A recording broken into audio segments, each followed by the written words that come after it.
Assalamualaikum warahmatullahi wabarakatuh.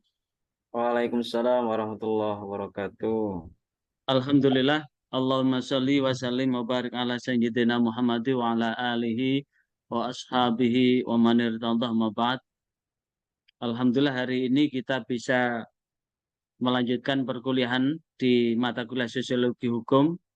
Tim teaching saya masuk tim teaching kedua dan saya kebagian di pertemuan yang keempat dan pertemuan yang kelima.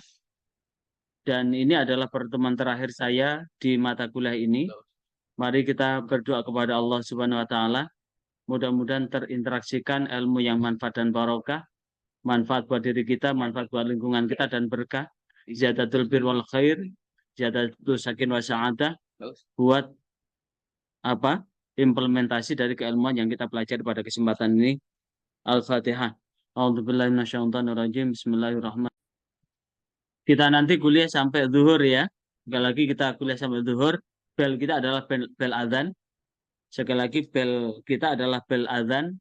Begitu zuhur kita selesaikan karena ada hal yang lebih penting yaitu memenuhi panggilan Allah. Sehingga ketika kita berupaya untuk menetapi jadwal-jadwal yang telah Allah tetapkan, mudah-mudahan Allah memberikan segalanya buat kita semua, keluarga kita, anak turun kita, tepat waktu sesuai dengan jadwal-jadwal yang memang saat diperlukan. Sekali lagi, jadwal-jadwal mudah-mudahan keberkahan dari Allah, Allah berikan selaras dengan waktu yang kita lalui. Pada kesempatan ini saya kebagian ada dua CPMK, CPMK 9 dan CPMK 10. Di CPMK 9, di CPMK 9 adalah berkaitan dengan CPMK yang ke-9 ini adalah mengetahui dan memahami fungsionalisme struktural dan hukum dan kebudayaan. Terkait dengan ini, maka kita mencoba menggali dari sisi ini, apa itu fungsionalisme struktural dan bagaimana hubungan hukum dan kebudayaan. Sekali lagi, apa itu fungsional struktural dan bagaimana hubungan hukum dan kebudayaan. Saya share screen ya. Saya share screen. Ya. Fungsionalisme struktural. Apa itu fungsionalisme? Fungsionalisme dari fungsionalisme. Struktur fungsionalisme adalah sebuah teori sosiologi. Sekali lagi, struktur fungsional ini adalah teori sosiologi yang diciptakan, yang digagas, yang dikemukakan oleh Talcott Parsons. Jadi pengemuka pertama untuk struktural fungsionalisme atau fungsionalisme struktural ini dikemukakan oleh Talcott Parsons sehingga dia termasuk bapak fungsionalisme struktural. Dalam menentukan dan mempertahankan kohesi. Apa itu kohesi? Kohesi itu adalah hubungan timbal balik masyarakat atau tatanan yang ada di tengah-tengah masyarakat. Kemudian struktur ini dianggap sebagai tubuh masyarakat, sementara itu fungsi merupakan peran dari institusi sosial dalam sebuah organ atau tubuh. Artinya apa? Bahwa di dalam masyarakat ini ada peran-peran yang penting. Sekali lagi, di dalam masyarakat ini ada struktur masyarakat. Struktur masyarakat itu ibarat tubuh. Kalau tubuh itu ada rambut, ada kepala, ada leher, ada bahu, ada tangan, ada kaki, ada perut, ada pencernaan, kemudian ada organ tubuh, organ dalam, organ luar, kemudian kaki dan sebagainya. Yang keseluruhan ini memiliki peran. Masyarakat pun laksana seperti tubuh begitu. Ada yang bertindak sebagai kepala. Siapakah itu? Kalau itu masyarakat terkecil dalam keluarga, ada namanya kepala keluarga dan anggota keluarga.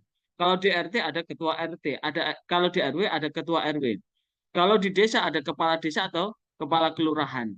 Maka memposisikan struktur sosial Sekali lagi, memposisikan struktur sosial itu ibarat seperti tubuh, sehingga terbagankan struktur itu. Sementara fungsi adalah merupakan peran institusi sosial dalam sebuah organ tubuh. Sehingga kalau struktur sudah terbentuk, maka masing-masing struktur itu ada fungsinya. Ada fungsinya. Maka fungsionalisme struktural adalah satu struktural yang bersifat fungsional manakala masing-masing memerankan dirinya sesuai dengan job description atau pembagian tugas atau berdasarkan tugas, kewajiban, dan wewenang yang ada. Maka dalam asumsi dasar, sekali lagi asumsi dasar teori fungsionalisme adalah asumsi dasar teori fungsionalisme struktural adalah satu bangunan teori yang paling besar pengaruhnya dalam ilmu sosial pada saat ini. Sekali lagi, teori fungsionalisme struktural mempunyai bangunan teori yang paling besar pengaruhnya dalam ilmu sosial pada abad saat ini. Di mana tokoh pertamanya diantaranya adalah Auguste Comte, Emile Durkheim, Herbert Spencer. Pemikiran fungsionalisme struktural ini sangat dipengaruhi oleh pemikiran biologis, yaitu menganggap bahwa masyarakat itu sebagai organisme biologis yang terdiri dari organ-organ yang saling memiliki ketergantungan. Jadi menggambarkan itu seperti organ biologis ini yang satu dengan yang lain memiliki kebergantungan, keberlanjutan antara satu dengan yang lain yang masing-masing bersifat fungsional. Ketergantungan itu merupakan hasil dari konsekuensi agar organisme itu tetap dapat bertahan. Tangan tetap bertahan, kaki tetap bertahan, kepala tetap bertahan, anggota tubuh itu tetap bertahan. Begitu pula dalam masyarakat, agar masyarakat itu tetap bertahan dan dinamis, maka masyarakat itu perlu organ-organ yang kemudian masing-masing organ itu mempunyai fungsi. Sama halnya dengan pendekatan lainnya, yaitu pendekatan fungsionalisme struktural ini juga bertujuan mencapai keteraturan sosial. Kemudian, fungsionalisme struktural atau lebih populer dengan struktur fungsional merupakan hasil pengaruh yang sangat kuat dari teori sistem umum, di mana pendekatan fungsionalisme yang diambil dari ilmu alam, khususnya ilmu biologi ini, menekankan pengkajian tentang tentang cara-cara mengorganisasikan dan mempertahankan sistem. Maka dalam tubuh ini ada kontrol internal dan kontrol eksternal, sama dengan tubuh ini. Jika keseluruhan ini berfungsi, maka struktur itu akan memiliki daya ketahanan. Tapi jika struktur itu tidak mempunyai fungsi, maka kehancuran akan tinggal tunggu waktu. Negara ini pun begitu. Dalam teori struktur fungsional, maka agar ada balance, karena di dalam diri manusia, dalam spiritualitas agama, di dalam diri manusia ini kan ada struktur yang namanya apa ini? Namanya tubuh. Tubuh ini akan berfungsi, struktur tubuh ini akan memiliki tingkat kemanfaatan jika masing-masing ini memiliki fungsi yang optimal begitu. Tapi ketika tubuh ini akan bisa berjalan, maka tentu ada fungsi pengawasan. Pengawasan itu ada di dalam internal, namanya hati nurani. Ada pengawasan yang ada di lingkungan eksternal. Apa itu lingkungan eksternal? Lingkungan eksternal itu adalah termasuk malaikat, rokib, atid, ini kan fungsi pengawasan, sehingga tubuh ini akan digunakan, difungsikan secara maksimal. Nah, begitu pula negara. Negara itu, eksekutif ini ibarat tubuh ini, akan melakukan kerja, sekali lagi eksekutif, pelaksana undang-undang ini, pelaksana hukum ini, yang akan melaksanakan hukum ini, akan melakukan pekerjaannya secara maksimal, jika kemudian ada pengawasan, apakah itu pengawasan yang bersifat internal maupun pengawasan yang bersifat eksternal. Kalau pengawasan yang bersifat internal, negara itu ada namanya departemen-departemen, ada kementerian-kementerian. Maka pengawasan yang bersifat internal yang disebut dengan inspektorat, inspektorat yang akan menginspeksi, itu yang disebut dengan pengendalian secara internal. Pengendalian secara eksternal ada namanya BPK, BPKP, ada namanya KPK dan sebagainya. Ini yang akan memberikan pengawasan agar apa? Organ ini akan memiliki fungsi. Maka tentu organ ini akan berfungsi di sisi pengawasan, maka di sisi ada namanya pembuatan undang-undang, namanya legislatif. Begitu, lah itulah yang kemudian akan memiliki tingkat optimalisasi di dalam melakukan gerak apa progresivitas. Kemudian bagaimana paradigma fungsionalisme struktural? Fungsionalisme struktural adalah sebuah sudut pandang yang luas dalam ilmu sosiologi, ilmu sosial, dan ilmu antropolog atau ilmu kebudayaan yang di situ akan berusaha menafsirkan masyarakat sebagai sebuah struktur dengan bangunan bagian-bagian yang saling berkaitan. Jadi di dalam masyarakat itu adalah struktur yang satu dengan yang lain saling memiliki ketergantungan berkaitan. Yang kedua, fungsionalisme menafsirkan masyarakat secara keseluruhan dalam hal fungsi dari elemen-elemen konstituennya, terutama ada norma, ada adat, ada tradisi, ada institusi. Norma, adat, tradisi, institusi, inilah yang disebut dengan legislasi yang akan digunakan apa? Untuk kerangka berpijak dalam melakukan fungsi organ yang ada di dalam masyarakat itu. Yang ketiga adalah dalam paradigma struktural fungsional, semua unsur pembentuk masyarakat ini terjalin satu sama yang lain yang dikenal dengan sistem. Sehingga jika ada salah satu sistem, satu unsur yang tidak bekerja, maka masyarakat itu akan terganggu. Maka sistem itu dapat diibaratkan seperti sepeda motor. Ada mesinnya, ada kerangkanya, ada setirnya, ada lampunya, ada seinnya, ada rodanya, ada pentilnya. Keseluruhan ini akan menempati fungsi-fungsi masing-masing. Jika struktur ini dengan masing-masing bagian itu berfungsi secara maksimal, maka itu akan memiliki daya ketahanan, daya keberlanjutan dari struktur yang ada. Itu paradigma dari fungsionalisme struktural. Kemudian, orientasi dasar paradigma fungsionalisme struktural dengan keterangan tadi, maka di fungsionalisme struktural ada 4. Yang pertama adalah keteraturan. Keteraturan berarti keseluruhan akan berfungsi sesuai dengan struktur masing-masing. Yang kedua, equilibrium, kesetaraan. Namanya equilibrium itu kalau pernah saudara bermain bola, apa itu, waktu kecil dibelikan balon. Di balon itu kan ada 2 balon, tengah-tengah ini karena ada apa? Ada tabung kan? Tabung ini yang kemudian dikasih alat sehingga ketika ditekan satu, ini akan berbunyi. Begitu pula yang kiri akan berbunyi. Tapi ingat bahwa balon ini selaras dengan tekanan balon ini sama, kanan dan kiri adalah sama. Sekali lagi, ketika balon ini dalam tekanan sama tidak dilakukan perlakuan khusus, maka udara yang ada di 2 balon ini sama. Besar balon ini sama, asal satu balon tidak ditiup melebihi dari balon yang lain.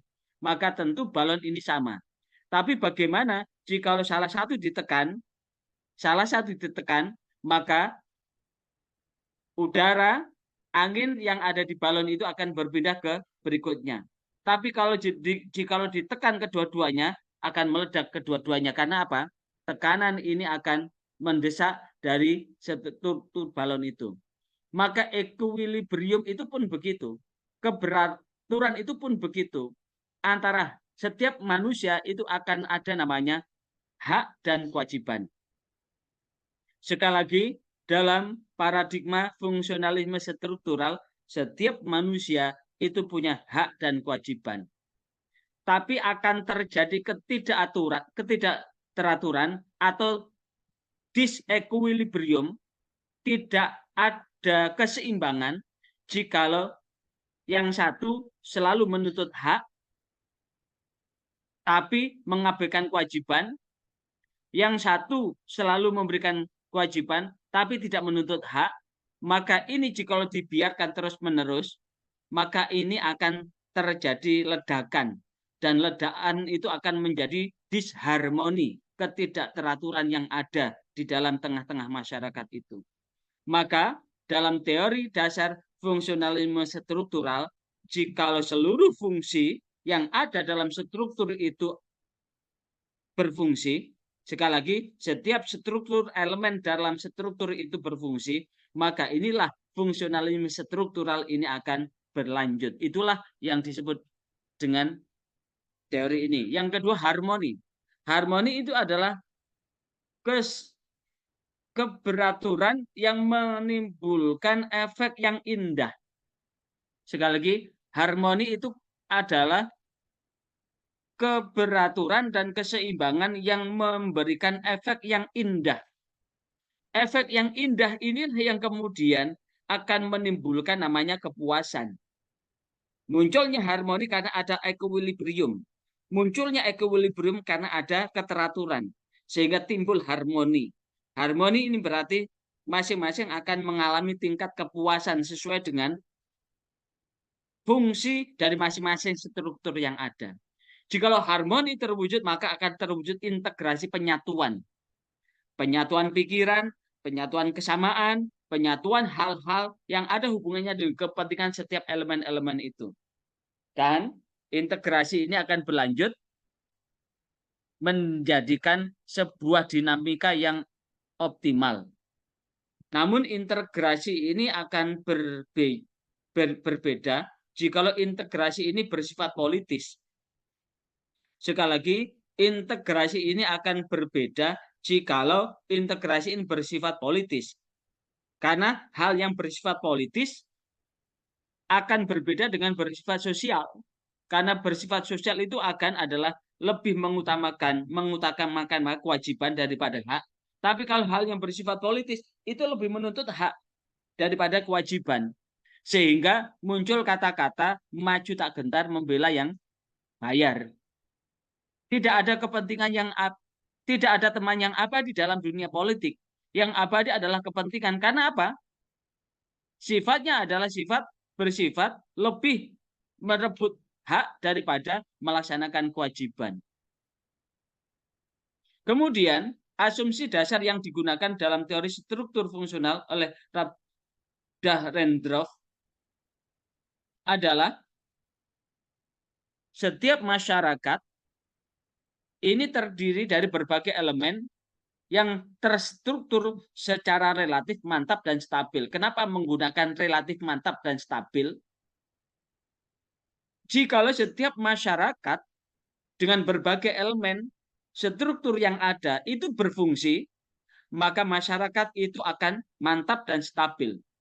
Tapi jikalau struktur itu tidak berfungsi, maka akan ada kegoncangan, ketidakstabilan. Sehingga kegiatan setiap individu yang dilakukan setiap hari ini sebetulnya akan melakukan fungsi masing-masing dan akan saling berinteraksi di antara mereka. Apa itu interaksi? Hubungan timbal balik yang saling mempengaruhi. Dan itu selalu dilakukan setiap hari. Relatif sama dan hampir tidak berubah. Contoh, Mbak Inamah yang setiap hari Senin sampai hari Jumat ngantor di KUA Waru. Maka tentu Mbak Inamah selaku staf yang ada di KUA akan memiliki fungsi apa? Memiliki fungsi administratif. Fungsi administratif yang dijalankan oleh Mbak Inamah ini akan berkaitan dengan penghulu yang ada, akan berkaitan dengan pimpinan yang ada, akan berhubungan dengan teman yang lain yang ada. Jika keseluruhan yang ada di elemen kantor itu memiliki fungsi yang maksimal, maka ini akan relatif stabil. Tapi jikalau satu aja lebih menuntut hak, tapi kewajibannya tidak pernah dikerjakan, tidak pernah diperhatikan, gimana Mbak Inamah? Misalkan penghulunya ini hanya ngasih pekerjaan aja, tapi berkat diambil sendiri, maka tentu mungkin Mbak Inama 1 hari 2 hari menerima, tapi akan muncul kata-kata begini, wong RP-na dipek dhewe PR bekno nang kene. Kok enak, kok nyimut gitu. Itu artinya apa? Itu namanya timbul ketidakseimbangan. Maka interaksi mereka, fungsi ini dilakukan sesuai dengan kewajiban yang dijalankan, maka secara otomatis hak akan terpenuhi. Tapi akan terjadi disharmoni jikalau yang dituntut adalah hak, tapi kewajiban diabaikan. Misalkan seorang istri hanya nuntut belanja toh, tapi kewajibannya tidak dijalani. Suaminya hanya nuntut itu aja, tapi tidak pernah belanjani gimana Mbak? Misalkan punya suami, mintanya itu aja, tapi tidak pernah dikasih belanja. Ya apa Mbak? Tentu itu namanya akan muncul. Makanya ketika segala sesuatu tidak berfungsi namanya disfungsi. Disfungsi. Yang kedua, elemen terstruktur tersebut terintegrasi dengan baik. Elemen-elemen yang membentuk struktur memiliki kaitan, sekali lagi, elemen-elemen yang membentuk elemen-elemen membentuk struktur memiliki kaitan dan jalinan yang bersifat saling mendukung, saling tergantung antara satu dengan yang lain. Jadi kalau sudah dibentuk struktur, makanya dalam sebuah organisasi kan ada namanya struktur organisasi kan. Mulai yang paling atas apa? Dewan Penasihat, bawahnya Dewan Pembina, yang paling atas lagi pelindung. Turun Dewan Penasihat, turun Dewan Pembina, turun kepala, turun wakil kepala, turun sekretaris, turun bagian-bagian. Ini adalah struktur yang di situ akan dikasih job description, yaitulah yang disebut dengan setiap struktur itu ada namanya fungsi dari masing-masing struktur itu diadakan. Termasuk masih ingat bahwa untuk kabinet tahun 2024-2029 ini akan ditambah lebih besar, lebih gemuk dibandingkan dengan kabinet sebelumnya. Tentu ketika memikirkan akan menambah kementerian, akan menambah kelembagaan, itu karena ada fungsi yang ingin dikerjakan oleh struktur yang ada itu. Artinya apa? Jika menambah struktur, jika itu diperlukan untuk kebutuhan melaksanakan dan kesuksesan sebuah program, itu pun tidak bisa dinafikan. Karena membentuk struktur itu karena ada fungsi yang akan dijalankan dari misi yang akan dari visi misi yang setelah ditetapkan, sehingga akan ada struktur-struktur yang akan dibentuk untuk mensukseskan dari visi misi yang ada. Yang ketiga, elemen yang ketiga, setiap elemen dalam struktur memiliki fungsi. Sehingga setiap struktur itu akan memberikan sumbangan pada bertahannya struktur itu sebagai satu sistem. Sehingga semua elemen masyarakat yang ada ini memiliki fungsi. Artinya apa? Ibarat sepeda motor, ada setir. Setir ini gunanya adalah untuk mengendalikan. Tang setir adalah menghubungkan setir ini dengan roda. Roda ini dihubungkan dengan mesin. Mesin ini dihubungkan dengan rantai. Yang keseluruhannya akan ada fungsi. Tapi ingat, jika satu saja tidak fungsi, ingat namanya pentil. Pentil itu bendanya kecil sekali. Sekali lagi, pentil itu bendanya kecil sekali. Tapi jika pentil ini tidak berfungsi, maka roda itu akan gembos. Ketika roda itu akan gembos, maka kendaraan tidak akan bisa melaju dengan, walaupun dipaksa untuk melaju, maka akan merusak struktur yang lain. Apa? Bannya akan rusak, peleknya akan rusak, kemudian penyangganya akan rusak. Jadi kalau satu struktur sudah kehilangan fungsinya, bukan hanya mengganggu kinerja dari struktur yang lain, tapi bisa juga merusak struktur yang lain. Maka ketika sudah ada struktur, tidak ada yang paling berjasa dalam struktur itu. Karena seluruhnya akan berjasa sesuai dengan peran dan fungsinya masing-masing. Pentil tidak akan merasa rendah diri, wah aku ini memang kecil, letakku di bawah, selalu menjadi objek penderita saja pada orang yang ada di atas. Ingat, ketika pentil ini sudah tidak berfungsi, maka seluruhnya akan terganggu. Begitu pula setir, driver, ini pun tidak akan bisa berbuat apa-apa jika pentil itu mogok. Begitu pula struktur dalam sebuah lembaga, keseluruhan itu mempunyai jasa sesuai dengan tugas fungsi masing-masing.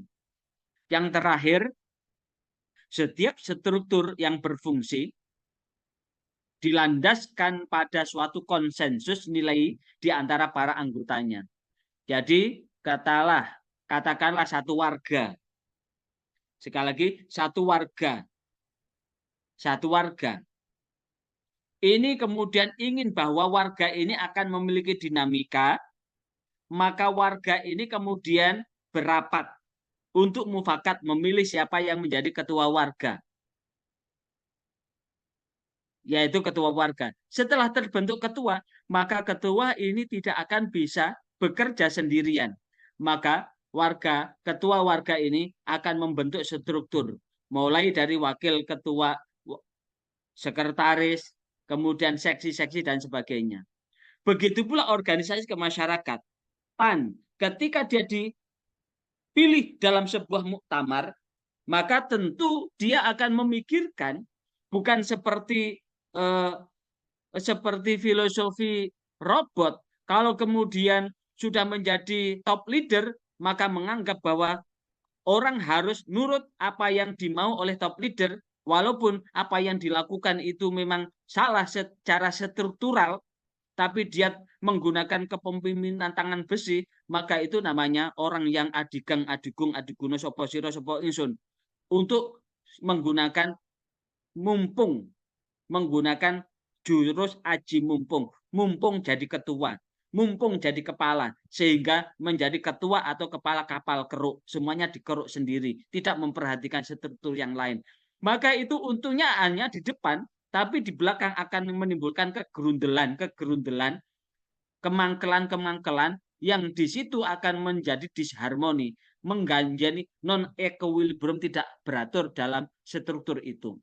Sehingga ketika sudah ada konsensus dari para anggotanya, maka konsensus nilai tersebut berasal berarti baik dari kesepakatan yang telah ada dalam satu masyarakat. Seperti di situ, satu hal yang baik maka akan dilakukan berulang-ulang, maka itu menjadi adat istiadat kebiasaan yang baik.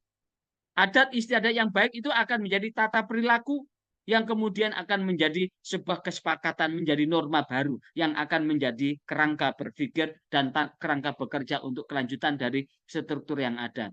Ini terkait dengan teori struktural fungsional atau fungsionalisme struktural. Berikutnya adalah hukum dan kebudayaan. Apa itu hukum?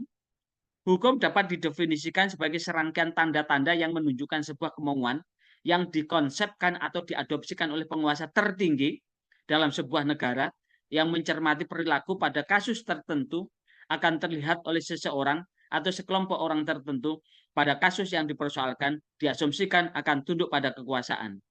Contoh di negeri Republik tercinta ini, penguasa tertinggi itu adalah rakyat. Sekali lagi, penguasa tertinggi itu adalah rakyat. Tapi tidak mungkin rakyat ini kemudian menjadi pemimpin. Maka ada pesta demokrasi. Pesta demokrasi inilah yang kemudian memilih wakil-wakilnya. Apakah duduk menjadi Dewan Perwakilan Daerah, atau akan menjadi DPRD RI, atau menjadi DPR Provinsi, atau Kabupaten Kota. Ini yang kemudian menjadi wakil. Wakil-wakil ini kemudian dipilih ketua. Setelah dipilih ketua, maka kemudian ketua ini akan memproduk sebuah aturan undang-undang. Sekali lagi, ketua ini akan membuat undang-undang. Nah, kemudian inilah yang kemudian kekuasaan tertinggi tetap di tangan rakyat. Masih ingat, Majelis Permusyawaratan Rakyat adalah pemegang kekuasaan tertinggi. Namun setelah amandemen Undang-Undang tahun 99, lanjut tahun 2000, maka MPR bukan lagi kekuasaan tertinggi. Karena kekuasaan akan didistribusikan pada legislatif, eksekutif, dan yudikatif. Legislatif adalah pembuat undang-undang DPR MPR, eksekutif adalah pemerintah, dalam hal ini top leadernya adalah presiden, yudikatif adalah kekuasaan pengawasan undang-undang, yaitu ada pada Mahkamah agung sampai ke bawah, dan di perangkat-perangkat ini sudah terbentuk namanya struktur-struktur itu. Maka bagaimana terkait dengan hukum sekarang? Terkait dengan hukum. Di hukum ini, penguasa tertinggi ini akhirnya kemudian membuat konsep, mencermati aspirasi-aspirasi yang di bawah, yang kemudian timbul sebuah kebijakan-kebijakan yang kemudian akan melindungi seluruh yang ada di dalamnya. Dan disitulah ada butuh namanya payung hukum. Sekali lagi, butuh payung hukum. Karena negara ini akan bisa bergerak dengan dilandasi dengan hukum. Ingat, para pemimpin yang melanggar hukum, yang akhirnya berakhir dengan penderitaan dengan kasus-kasus hukum. Apakah presiden, apakah gubernur, apakah bupati, apakah wali kota, banyak yang kemudian bermasalah dengan hukum. Tapi ingat, ketika hukum itu bertentangan hukum yang lebih atas, maka hukum bisa dibatalkan. Atau membuat sesuatu hukum yang tujuannya adalah untuk memuluskan kepentingan pribadinya, dan ini kita sangat terasa betul ini.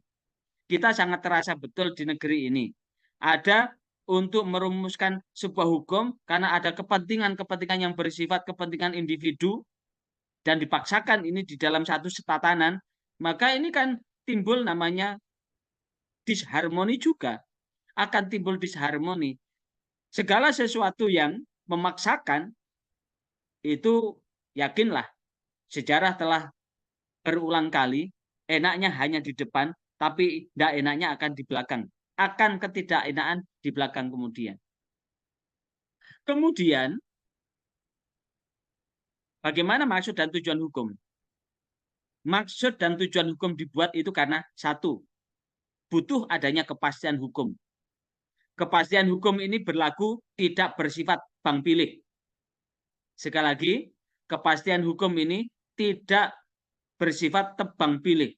Siapa yang dekat dengan kekuasaan akan kebal hukum, siapa yang menjadi oposisi akan dicari-cari kesalahan, itu namanya tidak memberikan kepastian hukum. Dan masih ingat, Rasulullah pernah menegaskan, andaikan anak saya Fatimah mencuri, maka sungguh akan aku potong tangannya. Artinya apa? Hukum itu tidak bersifat tebang pilih. Harus tegak di semua elemen yang ada agar ada kepastian hukum. Hukum yang dibuat seperti itulah, itu sudah ada namanya manfaat. Sehingga ada nilai positif, utilitas dari hukum itu. Dan yang ketiga adalah keadilan hukum. Keadilan hukum itu adalah wat'u syai' fi mahallih. Sekali lagi, keadilan hukum adalah wat'u syai' fi mahallih. Meletakkan hukum itu pada tempatnya. Bukan meletakkan hukum itu pada kepentingan-kepentingan golongan, segelintir orang, atau bukan hanya hukum itu tajam di bawah tapi tumpul di atas. Kita akan melihat panggung sandiwara hukum yang ada di negeri tercinta ini. Sekali lagi, kita melihat fenomena hukum yang ada di negeri tercinta ini, kita sebagai akademisi ini juga turut sangat amat prihatin begitu. Kadang-kadang hukum diselesaikan di meja makan, kadang-kadang hukum diselesaikan dengan riswah, kadang-kadang hukum diselesaikan dengan maju tak gentar, membela yang bayar, siapa yang punya duit, dialah yang akan menjadi pemenang hukum, dan itu masih terjadi. Jujur, kalau kemudian kita sebagai akademisi yang oleh Allah dikasih mata, telinga, dan indera ini, kita masih melihat ketimpangan hukum yang ada di negeri tercinta ini. Ketiga hal itulah yang kemudian dalam implementasinya, bahwa hukum itu menegakkan mana yang dapat diperbuat dan yang dilarang. Sekali lagi, hukum itu menegakkan mana yang diperbuat dan mana yang dilarang. Sehingga ada 8 cara yang berbeda dalam memandang hukum. Hukum dapat dilihat dalam 8 cara yang berbeda. Yang pertama menyangkut sumber. Hukum itu yaitu terhadap orang yang kemauannya, keinginannya telah dinyatakan. menyangkut sumbernya. Jadi sumber hukum. Yang kedua adalah kualitas subjek hukum, di mana kepada orang yang menggunakan hukum itu. Yang pertama sumber yang membuat hukum itu sehingga menjadi sumber hukum, atau orang yang kemauannya atau keinginannya telah dinyatakan sehingga tertuang dalam sebuah aturan. Kemudian ada kualitas subjek, di mana hukum itu digunakan kepada siapa. Yang kedua, kalau subjek adalah siapa yang melaksanakan hukum itu, semakin berkualitas subjek hukum, maka hukum akan semakin bagus. Tapi semakin rendah kualitas SDM subjek hukum, maka hukum ini akan sangat amat mudah dipermainkan. Yang ketiga adalah objek hukum, yaitu tindakan mana hukum itu dapat diterapkan. Sehingga ketika ada satu pelanggaran terhadap hukum, maka inilah yang kemudian akan dikenai hukum itu, dan itulah yang disebut dengan objek hukum. Yang keempat adalah tingkatan hukum, yaitu keleluasaan penerapan hukum itu di mana terdapat kepastian mengenai tingkah laku yang dapat diatur oleh hukum itu. Yang kelima adalah menyangkut penyebab hukum, yaitu terhadap berbagai macam cara di mana keinginan telah diekspresikan sebagai tujuan dari tindakan. Sehingga hukum itu akan diberlakukan karena ada sebab material hukum itu. Yang keenam adalah menyangkut penegakan.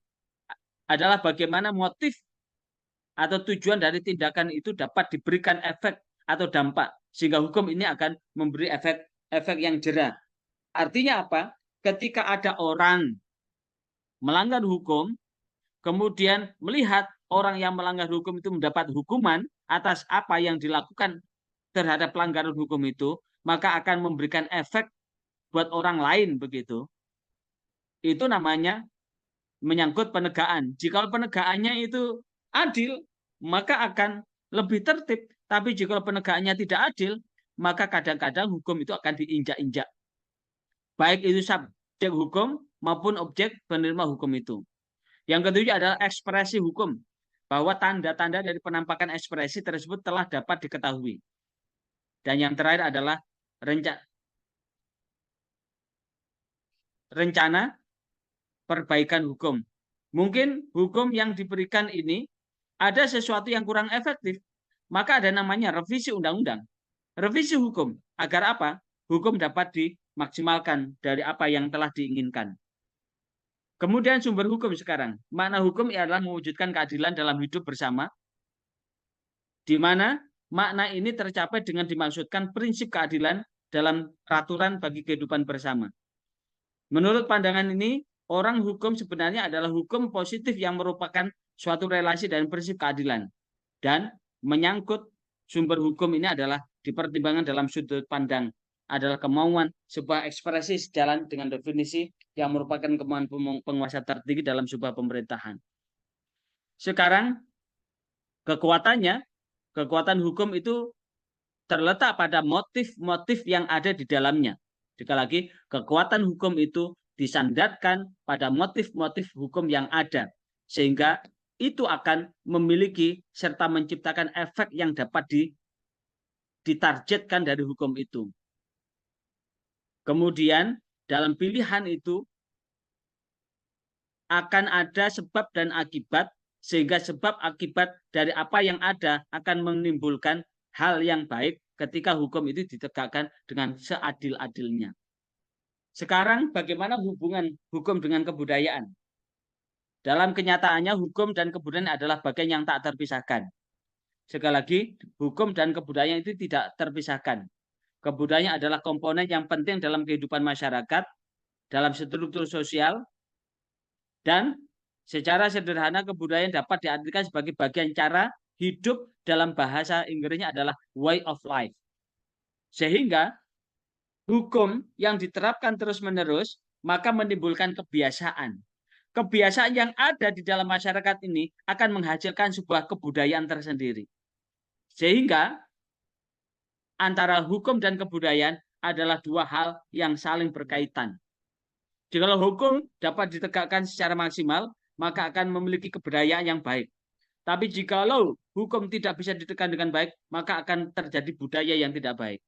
Sehingga keduanya menuntun hidup bermasyarakat dalam menciptakan ketertiban menuju kedamaian hidup yang dicita-citakan.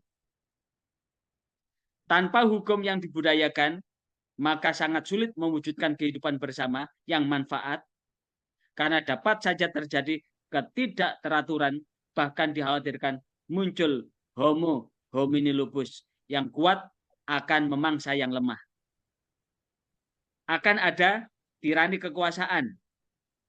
Akan ada namanya absolutisme dalam sebuah kekuasaan jikalau tidak ada hukum. Dan itu akan menimbulkan budaya yang tidak baik.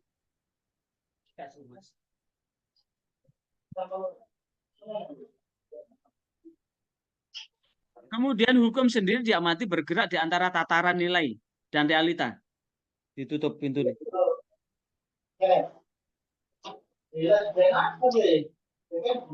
Hukum dijalankan berpedoman pada nilai yang merupakan bagian ditutup kucing masuk.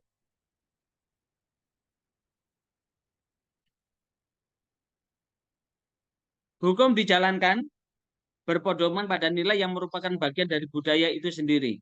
Dan bagaimana bekerjanya hukum dapat dilihat pada hidup bermasyarakat. Dan hukum dapat dilihat sebagai bagian dari suatu kesatuan sistem budaya yang ada. Dari sini barangkali ada yang bisa kita diskusikan. Saya persilakan. Saya stop dulu. Ada yang bisa didiskusikan?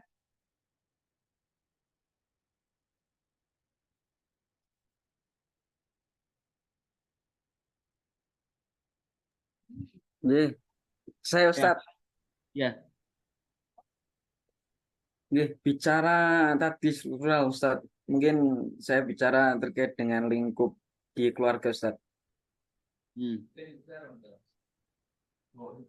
Yang memicu ini Ustaz, yang mungkin masih tren itu terkait dengan generasi sandwich Ustaz. Bagaimana seorang anak itu menjadi tulang punggung keluarga Ustaz. Tentu kan ada beberapa peran yang kosong di dalam Ustaz, sehingga keharmonisan terus kemudian kesejahteraan dalam rumah tangga itu ya tidak seimbang Ustaz. Mungkin ada beberapa formula ataupun ya stigma untuk yaitu menanggapi daripada generasi sandwich tersebut Ustaz. Mungkin karena orang tuanya sudah rentan usia ataupun meninggal dunia itu Ustaz. Monggo Ustaz, itu yang dapat saya sampaikan Ustaz. Dalam tataran kehidupan, struktur masyarakat yang terkecil, sekali lagi, struktur masyarakat yang terkecil adalah ada di masyarakat. Kalau generasi sandwich itu kan kalau kita lihat sandwich itu kan ada roti, dalamnya itu ada apa saja itu? Ada daging, ada dan sebagainya. Sayur. Generasi sandwich itu ada generasi yang terjepit dengan situasi yang ada. Di satu sisi terjepit oleh teknologi, terjepit oleh situasi kehidupannya, sehingga dia tidak bisa menjadi generasi yang mapan mandiri, yang mempunyai kreativitas. Generasi yang seperti layang-layang putus. Generasi seperti layang-layang yang di situ sudah digambarkan oleh Allah di dalam Al-Quran zinatun, hanya sebagai hiasan-hiasan saja. Maka sesungguhnya dzurriyah itu kan ada dua kan, dzurriyatan thayyibah, yang kedua adalah dzurriyatan di'afan. Masih ingat? Wal yahsyalladzina law tarakum min khalfihim dzurriyatan di'afan khafu. Hendaklah kalian semua takut akan meninggalkan generasi yang lemah di kemudian. Generasi yang lemah itu adalah generasi yang zina, yang hanya sebagai hiasan. Generasi yang lemah itu adalah dia yang fitnah, menjadi fitnah ujian bagi orang tuanya. Dan yang paling parah adalah adu lakum fahdharuhum, adalah akan menjadi musuh. Maka bagaimana supaya tidak memberikan menghasilkan generasi sandwich itu, generasi yang di satu sisi terjebak pada glamor kehidupan, sisi yang lain dia tidak bisa mandiri, maka tentu sebagai orang tua tetap memberikan fungsi diri, itu sudah menjadi disfungsi itu. Secara teori fungsional struktural itu tidak fungsi itu. Masih ingat bahwa satu dengan yang lain atau akan memiliki fungsi.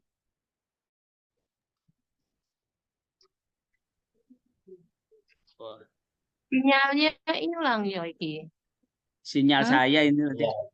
Ya, ya seperti itu. Ya.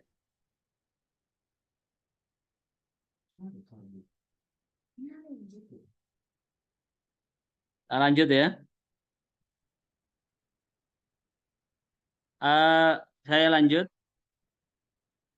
Generasi sandwich itu adalah generasi roti lapis. Generasi ini adalah sekelompok generasi terjepit itu namanya. Adalah sekelompok orang paruh baya yang merawat orang tua yang mereka lanjut usia dan anak-anak mereka sendiri. Generasi merupakan generasi terbesar dan generasi ledakan bayi, melainkan sebuah fenomena yang dapat mempengaruhi siapa saja yang memiliki orang tua dan anak-anak yang membutuhkan dukungan. Ini adalah kelompok bagian orang yang satu sisi dia harus merawat untuk mewujudkan diri sebagai birrul walidain, sisi yang lain dia harus merawat kebutuhannya sendiri sehingga dia pantang-panting di situ. Maka sesungguhnya kalau kita kembali pada norma agama, dalam hal ini Islam yang menjadi pedoman hidup kita, maka tentu ketika keseluruhan itu memberikan fungsi dan melakukan fungsi masing-masing, maka tentu dalam hidup ini tidak akan ada namanya keterpaksaan. Tidak ada namanya ketergantungan, karena masing-masing akan mengoptimalkan dirinya, fungsi perannya masing-masing. Fungsi itu jikalau masing-masing tidak melakukan hal, karena pada prinsipnya setiap orang akan ada namanya hak dan kewajiban kan. Sekali lagi, setiap orang akan melekat, setiap manusia lahir ada namanya hal yang bersifat asasi, yaitu hak asasi. Hak asasi atau hak-hak dasar yang memang harus terpenuhi, baik dipenuhi oleh dirinya sendiri maupun dipenuhi oleh orang lain. Tapi ada namanya hak asasi, hak yang mendasar itu, ada namanya kewajiban yang bersifat asasi. Kewajiban yang bersifat asasi itu adalah kewajiban yang bersifat fitri. Dalam keluarga itu ada namanya kewajiban yang bersifat asasi, kewajiban yang bersifat fitri. Apa? Suami, istri, dan anak-anak. Suami itu jelas ar-rijalu qawwamuna 'alan nisa. Laki-laki itu adalah pemimpin atas istri-istri mereka. Namanya pemimpin itu adalah akan memerankan diri seperti imam sholat. Sekali lagi, imam yang ada dalam keluarga itu laksana seperti imam sholat. Kemudian istri juga begitu. Dia punya kewajiban sebagai hawa. Hawa itu pendamping, bukan bawahan. Sekali istri itu adalah pendamping suami untuk membina rumah tangga.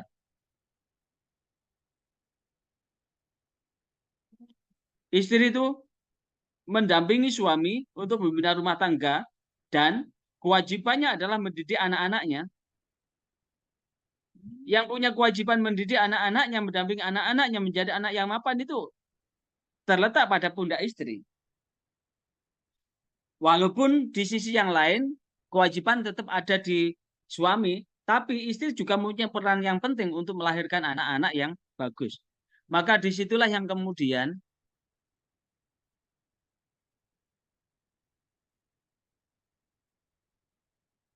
sebentar ya. Sampai mana tadi? Ada sih kamu lewat. Nah, masing-masing kalau kemudian mengoptimalkan fungsinya, dan mengoptimalkan fungsi itu kan terletak pada pemenuhan kewajiban Jika kewajiban dioptimalkan, maka secara otomatis akan terpenuhi hak dan tidak ada lagi sebagai generasi yang terjepit. Di satu sisi dia harus menanggung beban yang ada di atas, sisi yang lain dia menanggung beban yang di bawah, sehingga dia pantang-panting sendirian. Kenapa menjadi begitu? Karena yang atas juga tidak berperan, yang bawah juga tidak berperan, dan tidak berperan itu adalah merupakan proses panjang. Sekali lagi, ketidakberperannya masing-masing struktur itu karena ada bagian dari proses panjang yang tidak dijalani dengan baik. Sehingga dampaknya menjadi ledakan begitu. Itu Mas Asep, yang lain?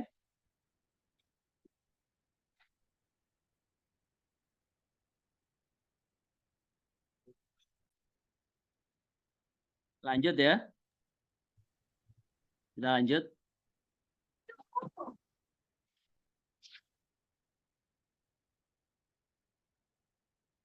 Kemudian, bagaimana fungsi hukum terhadap kebudayaan? Fungsi hukum terhadap kebudayaan adalah berfungsi sebagai pengawasan dan pengendalian atas budaya, yaitu pengendalian atau kontrol sosial yang sering diartikan sebagai pengawasan oleh masyarakat terhadap jalannya pemerintahan, khususnya pemerintahan berserta aparaturnya. Fungsi pengawasan ini penting. Artinya apa? Masyarakat yang mempunyai budi dan daya dari apa yang dilakukan menimbulkan kebudayaan, jikalau tidak dikendalikan dengan hukum, maka terjadi kebudayaan yang melaju pesat dengan budaya yang bersifat negatif. Maka supaya ada equilibrium, keseimbangan, maka tentu hukum ini akan mempunyai peran. Yang kedua adalah fungsi pengembangan, di mana fungsi ini dikembangkan oleh satu konsep dasar pandangan bahwa hukum dapat berfungsi sebagai alat atau sarana untuk mengubah masyarakat menjadi lebih baik atau lebih buruk. Dari sudut pandang sosiologis, maka dapat dibedakan dalam pengendalian itu. Yang pertama, pengendalian sosial formal dan informal. Pengembangan sosial yang bersifat formal itu adalah diatur dengan aturan yang rigid. Informal itu berarti melibatkan masyarakat. Kalau formal itu adalah satu tantangan yang resmi yang dilindungi dengan undang-undang, yang di backup dengan anggaran. Ada pengendalian yang bersifat informal yang ada di tengah masyarakat. Yang kedua adalah ada primary group control dan secondary group control. Kelompok kontrol yang pokok dan kelompok kontrol yang sekunder. Yang primer itu satu struktur yang resmi, sekunder itu ada di tengah-tengah masyarakat. Ada regulatif social control, ada sugestif social control. Yang regulatif itu adalah kontrol sosial yang ada regulernya. Sugestif itu adalah didasarkan pada norma-norma yang ada di masyarakat. Ada external social control, ada internal social control yang kita sebut tadi. Itu sudut pandang. Maka pengendalian dalam masyarakat ini bersifat berbagai cara. Yang pertama, kalau di situ ada norma agama, maka langkah pertama adalah pertebal keyakinan warga masyarakat akan kaidah dan norma sosial tertentu, dalam hal ini norma agama. Maka kadang-kadang kita ini negara yang beragama, kadang-kadang menjadi setengah ateis. Kenapa? Agama itu kan memberi efek supaya jera, sehingga ada sanksi yang bersifat ukhrawi kan. Tapi kadang-kadang aturan itu dilanggar. Baru nangis-nangis setelah dia berhubungan dengan hukum. Masih ingat dulu ada kasus yang berhubungan dengan hukum. Saat dia melakukan perselingkuhan dengan enaknya, bisa dilihat yang viral dulu itu, dengan tertawa-tawa dan sebagainya. Tapi apa yang terjadi? Setelah mencuat, ini menjadi isu global, akhirnya ditangkaplah oleh polisi. Apa yang terjadi? Sedih ketika sudah berurusan dengan penegakan hukum. Tapi kenapa ketika melakukan pelanggaran itu tidak ada sedikit pun rasa takut bahwa itu sepenuhnya akan ditegakkan Allah seadil-adilnya di akhirat? Maka itu artinya juga kadang-kadang orang-orang yang tahu hukum, kadang-kadang semi ateis juga. Semi ateis karena pelanggar-pelanggar hukum itu tidak memikirkan tentang sanksi yang bersifat ukhrawi. Makanya masih ingat akan kaidah bahwa sesungguhnya ketika ada orang melanggar hukum, maka saat dia melanggar hukum, dia sudah namanya orang yang kufur itu. Orang yang melanggar hukum itu dalam pandangan agama itu orang kafir itu. Kenapa? Andaikan dia beriman, maka dia tidak akan melanggar hukum. Karena saat dia melanggar hukum, imannya lepas itu. Saat imannya lepas, maka seketika itu dia sudah menjadi orang yang lepas dari iman itu. Yang kedua, memberikan penghargaan kepada warga masyarakat yang mentaati kaidah, sehingga perlu ada award-award yang berkaitan dengan itu. Yang ketiga, mengembangkan rasa malu dalam diri warga masyarakat apabila menyimpang, menyeleweng dengan norma hukum yang ada. Dan yang keempat, menyusun perangkat yang ada. Perangkat aturan disusun sedemikian rupa. Tapi ingat, menyusun aturan itu adalah untuk keseluruhannya, bukan hanya untuk kepentingan orang lain, tapi dalam dirinya tidak ditegakkan gitu. Ini pengendalian yang ada di masyarakat. Kemudian bagaimana fungsi kebudayaan terhadap hukum? Kebudayaan berfungsi menjadi identitas dan integratif terhadap hukum yang ada di tengah-tengah masyarakat. Sehingga setiap kebudayaan dengan sendirinya memiliki menumbuhkan nilai-nilai mengarahkan kehidupan manusia dalam masyarakat bersangkutan itu.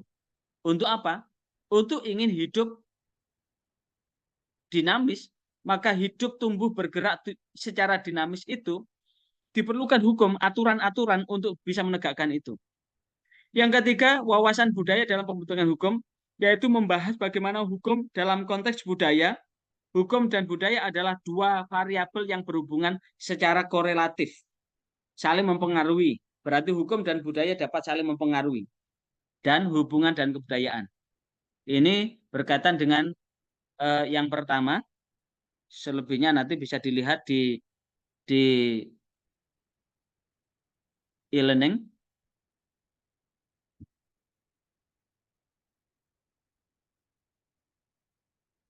Oke.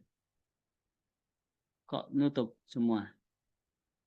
Ada pertanyaan sebelum kita lanjut? Jadi sampai setengah 12 ya.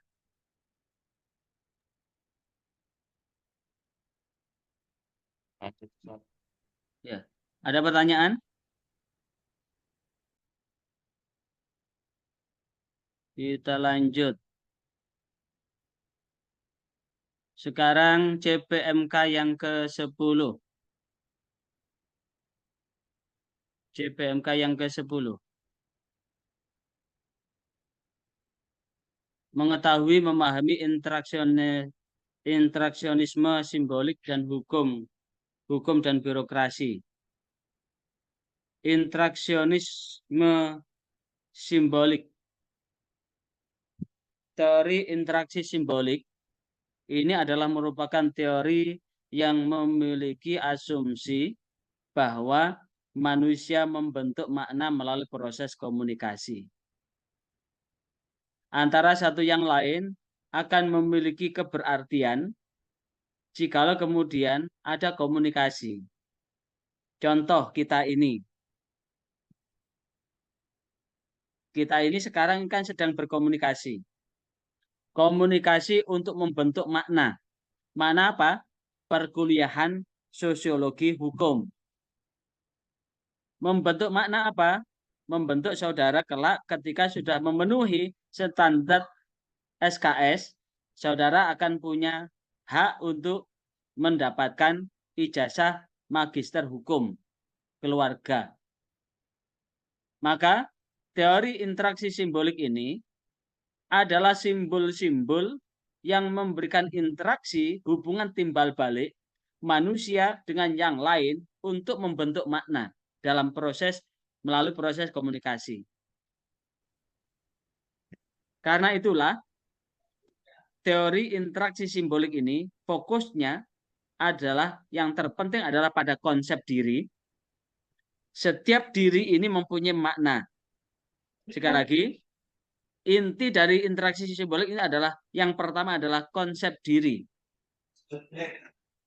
Yang kedua adalah persepsi yang dimiliki oleh individu.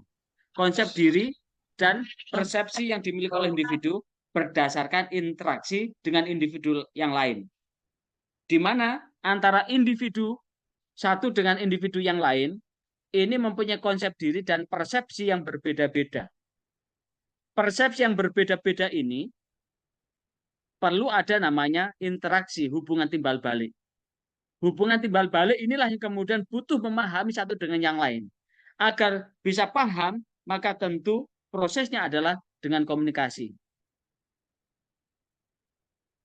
Dan teori interaksi simbolik ini pertama kali diperkenalkan oleh Herbert Bloomert yang merupakan turunan dari pemikiran George Herbert Mead dalam ruang lingkup sosiologi. Pembahasan interaksi simbolik ini secara spesifikasi membahas seorang individu dalam berperilaku dan menentukan keputusan diri dalam ruang lingkup sosial dilakukan secara sadar. Posisinya adalah secara sadar. Dalam pandangan teori interaksi simbolik ini, manusia adalah makhluk pembuat atau produsen simbol.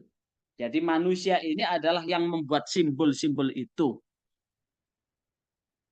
Setelah simbol-simbol dibuat, maka kemudian ada hubungan antara simbol-simbol itu. Kita berbicara ini kan berangkat dari simbol-simbol kan? Kita ngomong seperti ini kan berangkat dari simbol-simbol. Simbol apa? Huruf. Huruf yang kemudian dirangkai sedemikian rupa sehingga rangkaian huruf ini bisa terbaca. Setelah terbaca, maka simbol-simbol ini akan menjadi alat untuk melakukan interaksi satu dengan yang lain.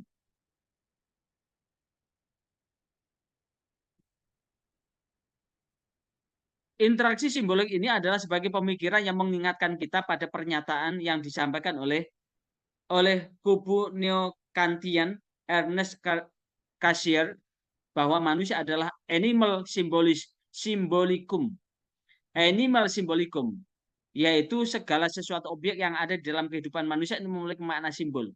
Jadi, manusia simbol atau segala sesuatu yang ada dalam kehidupan manusia mempunyai makna simbolik. Makna-makna itu tidak datang dengan sendirinya, melainkan dihadirkan dan kemudian disepakati dan dijadikan simbol. Huruf-huruf yang ada ini akan memiliki proses yang panjang. Contoh Al-Quran. Al-Quran diturunkan pertama kali kan langsung dibacakan oleh malaikat Jibril kepada Nabi Muhammad. Belum ada namanya tulisan-tulisan. Baru tulisan itu kemudian menggunakan simbol-simbol yang ada. Tentu simbol tulisan yang ditulis ketika itu akan amat sangat berbeda dengan simbol yang ada sekarang. Karena simbol itu mengalami pertumbuhan dan perkembangan. Kalau kita membaca Bismillahirrahmanirrahim hanya Al-Quran karena belum ada titik. Ba belum ada titiknya, tak belum ada titiknya, sa belum ada titiknya, tak belum ada titiknya. Maka itu simbol-simbol itu akan merangkai menjadi sebuah makna yang akan dapat dipahami. Sehingga simbol di sini dipahami sebagai tanda yang mengandung kesepakatan makna. Karena itulah perilaku manusia baik sebagai individu maupun kelompok bertitik tolak pada makna simbol dari objek itu. Simbol-simbol ini telah dipahami, kemudian menjadi objek untuk melakukan hubungan timbal balik. Itulah yang disebut dengan interaksionisme simbolik, yaitu terjadi hubungan timbal balik dari simbol-simbol yang sudah ditetapkan bersama. Bagaimana pendapat menurut beberapa ahli berkaitan dengan interaksionisme simbolik? Menurut John Dewey, pikiran manusia tidak hanya berperan sebagai instrumen, tetapi pikiran manusia akan menjadi bagian dari sikap manusia. Manusia akan bersikap dari pikiran yang dimiliki. Pikiran ini kemudian diaktualkan dalam lisannya. Lisannya kemudian akan mempengaruhi perbuatan orang lain untuk mengikuti lisan ini. Saya ngomong begini adalah dari apa yang tergambar dalam pikiran saya ini. Pikiran ini kemudian saya ungkapkan dalam bentuk lisan. Karena itulah pikiran ini bukan hanya menjadi instrumen, tapi pikiran ini adalah bagian dari sikap manusia. Manusia punya sikap itu karena dari pikiran yang dimiliki. Dia akan menjadi lemah lembut dari pikirannya. Dia akan menjadi kasar dan bengis dari pikirannya. Dia akan menjadi orang yang adil dan bijaksana dari pikirannya. Dia akan menjadi orang yang munafik dari pikirannya. Dia akan menjadi orang kufur dari pikirannya. Sehingga akan menjadi buta mata hatinya. Prinsip itulah yang kemudian bersumber dari pemikiran, bahwa pikiran manusia bukan saling menyalin. Sekali lagi, pikiran manusia bukan saling menyalin. Tetapi pikiran manusia sebagai hasil dari manusia itu sendiri. Terbuahkan dari manusia itu sendiri. Dalam teologi Islam kita, dalam perspektif agama kita, maka pikiran itu adalah bagian dari hidayah. Petunjuk dari Allah Subhanahu wa Ta'ala yang menghujam dalam diri kita. Jikalau itu baik. Tapi jika pikiran itu buruk adalah bujuk rayu setan yang memang asyaiton ya jari fi majridam. Karena setan itu berjalan dalam aliran darah manusia. Pikiran dan manusia ini saling bertautan. Menurut Max John Dewey, pikiran dan manusia itu saling bertautan. Tidak dapat dipisahkan satu sama lain. Adapun interaksi antar manusia terjadi karena merasa mereka berpikir. Sekali lagi, menurut John Dewey, pikiran dan manusia saling bertautan. Tidak dapat dipisahkan satu sama lain. Adapun interaksi antar manusia terjadi karena mereka berpikir. Berarti jikalau mereka tidak berpikir, maka tidak ada interaksi di antara mereka. Pikiran kosong, tidak akan terjadi interaksi. Banyak 1.000 orang tidur semua, tidak terjadi interaksi karena tidak saling berpikir di antara mereka. Yang terakhir, manusia sendiri terlibat secara aktif dalam proses pengenalan yang menghasilkan citra manusia. Citra yang dibentuk sifatnya dinamis atau dapat berubah. Kreatif dan penuh dengan harapan dan optimistik.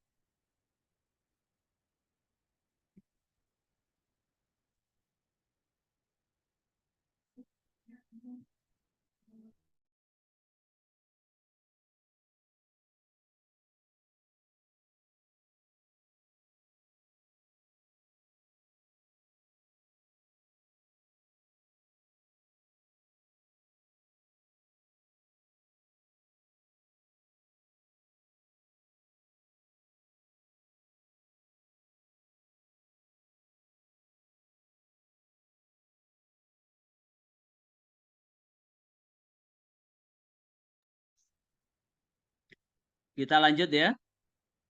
Kita lanjut. Bagaimana tadi? Kemudian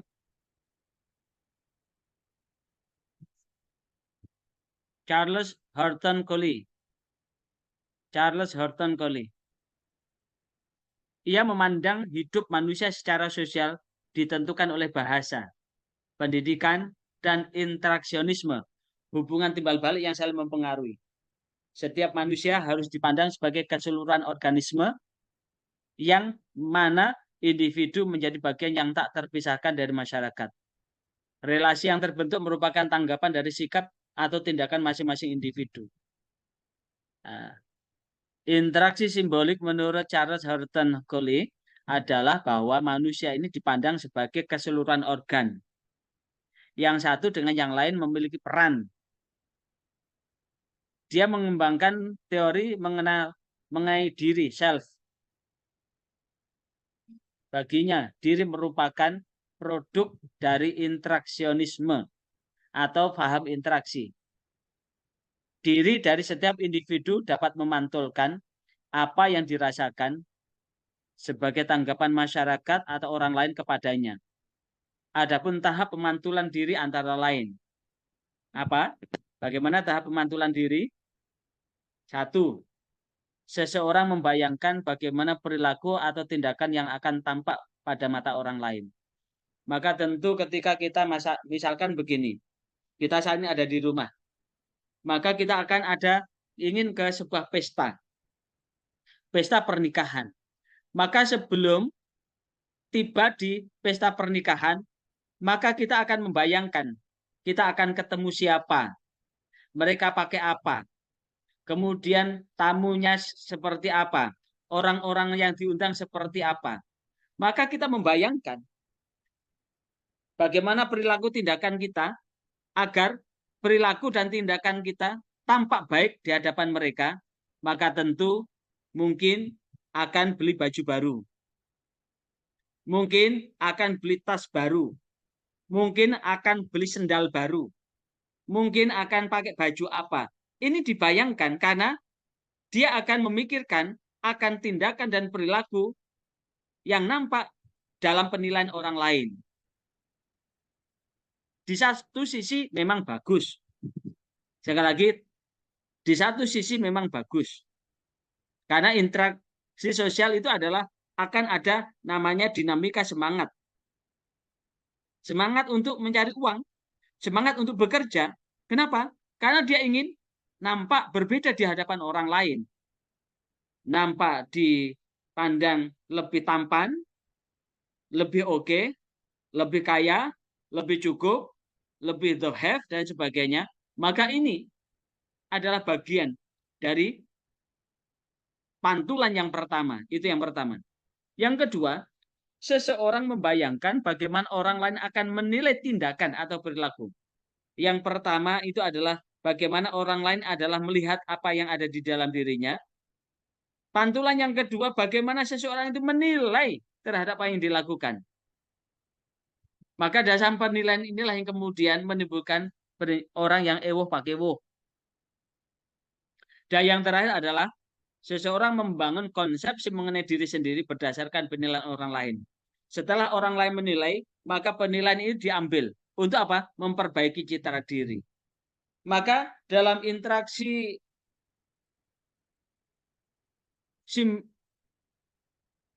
simbolik ini, interaksi simbolik ini, maka simbol-simbol inilah yang kemudian akan menjadi proses untuk mengubah dari self. Ini menurut Coley Harton Charles. Nah, disinilah yang kemudian berangkat dari apa? Pantulan itu. Kemudian yang ketiga, George Herbert Mead. George Herbert Mead dalam teori sosialnya adalah teori interaksi simbolik ini dipengaruhi oleh teori evolusi Darwin. Teori tersebut menganggap bahwa organisme hidup secara berkelanjutan. Sehingga organisme itu akan mengalami perubahan terus-menerus. Nah, teori evolusi. Tubuh, kenapa bebek kakinya ada sayapnya itu? Karena bebek itu tinggal dibecek-becek sehingga timbul.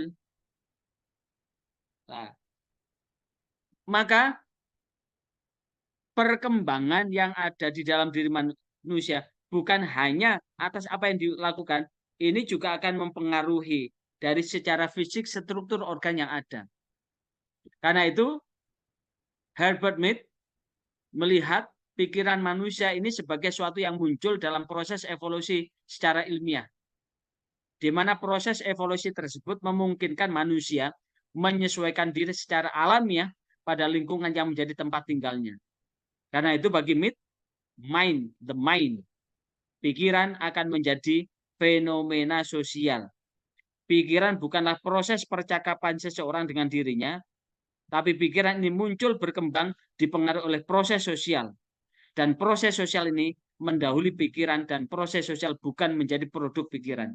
Sekali lagi, proses sosial mendahului pikiran, dan proses sosial bukan produk pikiran. Proses sosial dulu, baru terbentuk pikiran. Berbeda dengan sebelumnya kan? Segala sesuatu berangkat dari pikirannya, karena pikiran akan memantul, sehingga menimbulkan tapi menurut John Smith adalah dari orang lain dulu sehingga akan berproses secara sosial. Terakhir Bloomer ini menyampaikan pemikiran bahwa interaksi sosial dipengaruhi oleh apa? Dipengaruhi gagasan yang menjadi premis atau dasar untuk menarik kesimpulan menurut Bloomer adalah manusia bertindak atas sesuatu berdasarkan makna yang ada dan makna itu diperoleh dari interaksi sosial yang dilakukan dengan orang lain. Sekali lagi, manusia bertindak berdasarkan makna yang ada pada sesuatu. Dan makna itu diperoleh dari interaksi dengan orang lain. Kemudian makna itu disempurnakan. Sehingga makna itu akan menimbulkan keberlanjutan. Sehingga dengan demikian, masyarakat yang merupakan sekelompok orang yang melakukan tindakan dan aktivitas yang kompleks secara terus-menerus, maka tindakan yang dilakukan oleh individu itu tidak hanya berdampak pada dirinya, tetapi juga menjadi bagian tindakan bersama yang disebut dengan tindakan sosial. Karena itu, konsep dasar interaksi simbolik ada 3. Yang pertama adalah mind, pikiran, yaitu kemampuan untuk menggunakan simbol yang memiliki kesamaan makna sosial. Yang kedua, self, kemampuan untuk merefleksikan diri dalam individu. Dan yang ketiga adalah masyarakat, cermin dari self dan cermin dari pikirannya. 3 komponen inilah yang kemudian akan terjadi interaksi simbolik. Sehingga yang terakhir, ada 7 asumsi penting yang dikemukakan oleh Richard West dan Lin dalam bukunya Introduction Communication Theory, Analysis and Application adalah 1. Manusia bertindak atau memperlakukan orang lain berdasarkan makna yang diberikan orang lain. Sekali lagi, manusia itu bertindak atau melakukan karena ada makna yang diberikan orang lain. Yang kedua, makna itu tercipta dari interaksi antar manusia. Yang ketiga, makna akan dimodifikasi dalam proses interpretatif. Yang keempat, individu ini mengembangkan konsep diri melalui interaksi dengan orang lain. Yang kelima, konsep diri ini memberikan sebuah motif penting untuk berperilaku. Yang keenam, orang serta kelompok akan dipengaruhi oleh budaya sosial. Dan yang terakhir, struktur sosial itu akan tercipta dari interaksi sosial yang ada. Terakhir, hukum. Tadi sudah kita bahas apa itu hukum, bagaimana maksud tujuan hukum, kemudian bagaimana pandangan hukum itu sendiri. Sekarang birokrasi. Birokrasi ini berasal dari birokrasi, biro dan crazy, di mana itu diartikan sebagai suatu organisasi yang memiliki rantai komando dalam bentuk piramida, di mana lebih banyak orang yang berada di bawah dari tingkat atas piramida, yang biasa ditemui pada instansi yang sifatnya sipil atau militer. Pada rantai komando ini, setiap posisi ada tanggung jawab kerja yang dideskripsikan dalam organisasi. Organisasi ini pun memiliki aturan dan prosedur yang ketat, sehingga cenderung kurang fleksibel. Ciri lainnya adalah biasanya terdapat banyak formulir yang harus dilengkapi dalam pendelegasian wewenang yang harus dilakukan dengan hierarki kekuasaan. Sehingga konsep dari birokrasi akan ini pertama kali dikenalkan oleh Max Weber. Karena itu saya kutip dari Max Weber, apa itu ciri birokrasi? Yang pertama adalah jabatan bersifat administratif yang terorganisasi, tersusun. Kemudian setiap jabatan ini memiliki kompetensi wilayah sendiri. Pegawai yang ditunjuk ini ditentukan, tidak dipilih. Jadi akan menerima pegawai bidang ini sudah ditentukan, bukan atas prakarsa. Kualifikasi yang ditujukan oleh jasa ujian ini dengan kualifikasi yang dimiliki. Pegawai tetap yang ditunjuk ini akan dapat salary dari apa yang dikerjakan.